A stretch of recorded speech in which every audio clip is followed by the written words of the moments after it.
Sabtu malam tadi pencarian korban longsor di Dusun Jemblung, Desa Sampang, Banjarnegara untuk sementara dihentikan. Dan rencananya pada pagi hari ini akan kembali untuk dilanjutkan. Ya, untuk mengetahui kondisi terkini dari lokasi kita telah bergabung dengan reporter TV One Leilani Nadia. Nadia, selamat pagi. Apa informasi terbaru dari sana? Selamat pagi Reza dan juga Khairunisa. Dari Sabtu pagi hingga saat ini masih belum ada korban tambahan dari bencana alam tanah longsor yang melanda Banjarnegara di RSUD Banjarnegara ini. Jadi hingga kini masih bisa dikatakan bahwa jumlah korban yang dirawat di RSUD ini sejumlah 9 orang, di mana 7 orang pertama kali datang yaitu pada Jumat malam sesaat setelah kejadian, dan 7 orang tersebut merupakan warga sekitar yang tengah melintasi kota Banjarnegara, dan selain itu 2 orang lagi datang pada hari Sabtu pagi dan diketahui 2 orang tersebut merupakan anggota dari tim SAR, dan mayoritas warga maksud kami korban yang dirawat di RSUD ini mengalami cedera patah tulang, di mana rata-rata mereka mengalami patah tulang di bagian kaki, tangan, dan juga dada. Namun seluruh korban yang mengalami cedera patah tulang sudah menjalani operasi pada hari Sabtu sore kemarin, dan hingga saat ini kondisi dari seluruh korban yang mengalami cedera patah tulang sudah diketahui dalam kondisi yang cukup stabil. Dan selain itu juga, sementara itu 2 anggota tim SAR lainnya yang diketahui memang terluka akibat pada saat proses evakuasi dikarenakan medan yang begitu terjam dan juga curam di kawasan tersebut. Diketahui hanya terkena luka memar di bagian kepala, dan kini kondisi mereka pun juga sudah cukup stabil. Dan informasi lain yang bisa kami sampaikan yaitu di mana pada hari Sabtu pagi memang dibawa 3 orang korban yang diketahui pada saat dibawa ke rumah sakit ini sudah dalam kondisi meninggal, dan mereka sudah dilaksanakan visum dan telah dikembalikan ke keluarga mereka. Sejauh ini kesiapan dari rumah sakit akan selalu berjaga selama 24 jam untuk menerima korban bencana alam tanah longsor yang melanda Banjarnegara. Demikian informasi yang dapat kami sampaikan. Kembali kepada Reza dan juga Khairunisa. Ya, Nadia, mungkin sedikit saja mengenai korban yang tadi Anda sebutkan. Apakah memang korban-korban yang berada di rumah sakit tersebut sudah memiliki data yang jelas? Maksud kami, apakah sudah terhubungkan dengan keluarga-keluarga korban tersebut atau bagaimana? Baik Reza dan juga pemirsa, memang sejauh ini seluruh korban yang meninggal sudah teridentifikasi dan sudah divisum serta sudah dipulangkan kembali kepada keluarganya. Sedangkan korban yang mengalami cedera patah tulang pun sejauh ini seluruhnya sudah teridentifikasi dan sudah dijenguk oleh para keluarganya. Reza. Baik, Leilani Nadia, terima kasih atas laporan Anda langsung dari RSUD Banjarnegara. Dan berikutnya pemirsa, kita telah terhubung dengan Kepala Pusat Data Informasi dan Humas BNPB, Pak Sutopo Purwonugroho. Selamat pagi Pak Sutopo. Ya, selamat pagi Mbak. Pak, yang pertama ingin kita ketahui data resmi dari BNPB saat ini jumlah korban sudah berapa? Data sampai dengan pagi ini di data 20 orang meninggal dunia, di mana 16 orang sudah teridentifikasi dan 4 orang belum teridentifikasi, dan korban meninggal ini yang sudah teridentifikasi telah diambil oleh pihak keluarga. Kemudian 11 orang luka berat, 4 luka ringan, dan 88 orang masih dicari.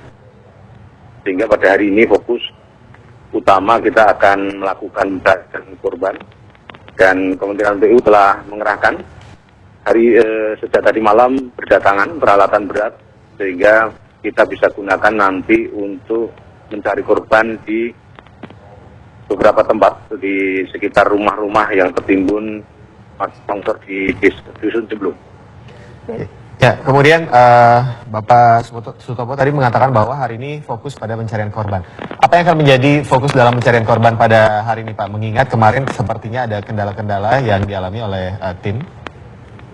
Ya, pertama kemarin kan beberapa ruas jalan tertutup oleh material longsor, dan sampai dengan pukul 20.00 tadi malam alat-alat berat sebagian bisa menyingkirkan material longsor. Dan hari ini alat berat sudah bisa masuk pada titik-titik yang dusun Jemblung. Dan nanti juga kita akan melakukan ada dua hal. Pertama memang pencarian korban, kedua juga akan kita buka. Karena dengan adanya sungai yang tertimbun oleh material longsor tadi telah menimbulkan ada semacam bendung kecil. Jadi kalau terlalu lama dibiarkan nanti akan volume air semakin meningkat sehingga akan disediakan atau dibuka sehingga memerlukan beberapa alat berat. Dan pengungsi juga terdata saat ini ada 577 jiwa tersebar di 10 titik, di mana pengungsi ini berasal dari warga Dusun Jemblung, ada 200 jiwa, dan warga yang berasal dari luar Dusun Jemblung karena adanya potensi longsoran dan demi keselamatan masyarakat itu ada 377 ditempatkan di titik-titik pengungsian yang aman. Baik, Pak Sutopo, kita bersyukur alat berat sudah bisa masuk ke lokasi. Tapi kemudian apakah jumlah tim ini juga ditambah, Pak, baik di untuk proses evakuasi maupun relawan di tiap titik pengungsian? Ya, ada sekitar 1.250 personil dari tim gabungan yang akan digerakkan. Jadi ini ada pertambahan karena kemarin juga berdatangan dari TNI seperti dari Kopassus, dari Kostrad, kemudian juga tim bereaksi cepat dari BPBD Kabupaten Kota sekitar Banjarnegara berdatangan, kemudian juga dari NGO dan relawan. Dan tadi malam dalam rapat koordinasi, Kepala BNPB telah menginstruksikan agar di dalam pencarian korban ini, Komandan Kodim selaku Komandan Tanggap Darurat itu betul-betul mengatur strateginya, dibantu Pak Danrem, agar